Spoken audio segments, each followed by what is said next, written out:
Alright, I'm going to start off this video again with another correction. I was probably a little heavy-handed in my discussion of sow teats and mastitis, and I'm going to blame this a little bit on some misinformation that I've gotten, confirmation bias, and also overconfidence in saying what I said. And I'm going to do some backtracking here. I want to thank John Mead for his information, and if he hasn't already contacted me already, do contact me. I want to send you a Carpe Sus t-shirt for the correction. I am still learning on all of this as well, and I'm doing the best I can with what I've got, and I try to share the information as I understand it. And when I'm wrong, some of you guys will correct me, and that is absolutely terrific. I appreciate the insight from the corrections that you provide, because I learned from that as well, and hopefully I can then correct the information in later videos I'm doing right now. First of all, the mastitis information that I gave you, just completely blow that off. He pointed out that what I was thinking was mastitis, he thinks is just a normal cycle of the sow's mammary glands and their development during normal feeding, and he certainly appears to be right. The information that I found online initially was confusing. I will just leave it at that. Going back and rereading what I'd read previously and looking at the images that were provided did not match with some other articles that I found. So that's on me for not doing more research and looking into that more closely.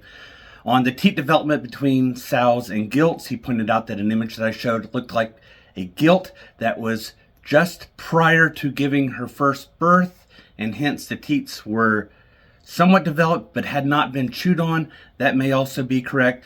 So in looking at the difference between sow and gilt teat development, if they're very small or undeveloped, go with gilt. If they're very large, distended as I was saying, go with sow. So once again, thank you again, John Mead, for the help, and I hope you all will take this to heart, that I try to share the best information that I have at the time. And if I'm in error, let me know. Carpe Sus. On to the hunt. And finally, Carpe Sus. I'm back on the same property I was in the last video where I killed a couple boars, and I'd hunted for a couple hours previously and not seen any hogs, so I moved back to the area where I'd seen hogs in the last hunt. And I've got this one hog directly in front of me, and I thought I'd seen a hog off to the left, but I think it has run off, so I'm going to advance on the hog that I can see in front of me. Now here I've moved up. The hog is still behind some brush, so I don't have a shot at this point, and I'd still like to move up a little bit more. But as I skin over to the left, the hog that I thought I'd lost is there. It's doing some active rooting that you can see on the ground, and because it is right there in front of me with no obstructions, that's going to be the hog that I go after. And so today I'm getting video with my Bearing Optics Super Yoder LRF, and it's going to be mounted on a Lone Star Armory TX15 multi-purpose carbine enhanced in 6.5 Grendel, and I'm going to be shooting some TNT bullets loaded by Druid Hill Armory in the Starline brass. All of this is going to be mounted on a Manbelly tripod. You can check the description for a link and discount code. And as I continue to advance on this hog, I'm going to warn you guys, I flinched on my opening shot on a stationary hog. On a stationary hog is the one time you should not have any excuse for flinching. You should be able to take the shot at your own time, and I did flinch on it, and I'm going to have to make up for it later as it starts to run. Now I'm about 40 feet higher up in the elevation of this hog. That's going to be relevant later, as you're going to see cows in the background. The cows are not going to be any danger. So the laser rangefinder says we're at 174 yards. Here we go. Right between his legs. Follow-up shot is behind it. I use it to gauge my next shot. Not quite enough lead, but I hit him in the abdomen, then I hit him in the chest. That spines him. And the last two shots are to finally make sure he's dead.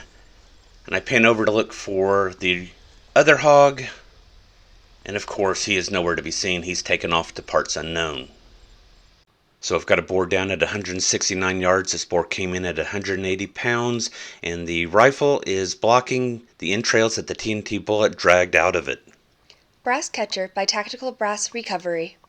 So moving on to the next hogs of the night, the landowner had reported a sounder coming in. I had arrived on his property, was doing a short walkabout when I noticed hogs on the far side of a very large brushy field. They were moving off to my left, and so I decided to stalk my way around to encounter them coming out into a clearing area, and this is where I first encountered the hogs. Now, I don't know how large the sounder is, but I'm out in the open, the sow's out in the open, the wind's blowing my direction, which is good.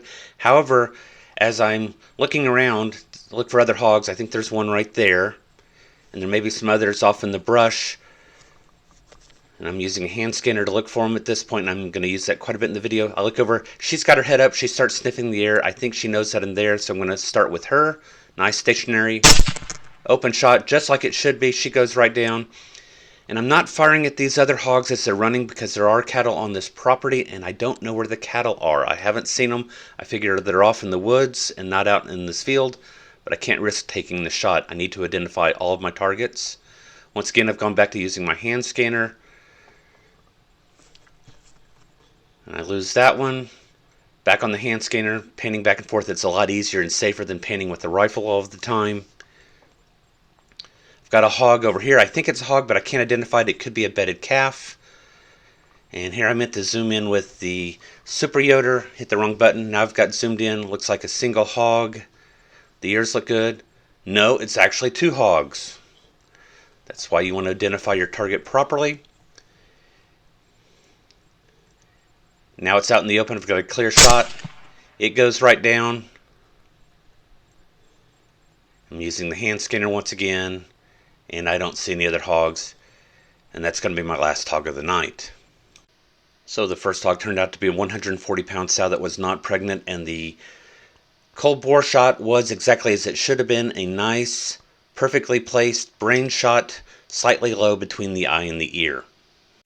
The last hog of the night turned out to be a 110-pound boar, and I really liked this shot. It was a quartering away shot on a moving hog. The shot was perfectly timed, such that the bullet came in, entered at the back of the skull, at the base of the neck, going through and popping out the left eye in the process. All of that is too bloody for me to show here, but check out the slow motion at the end of the video.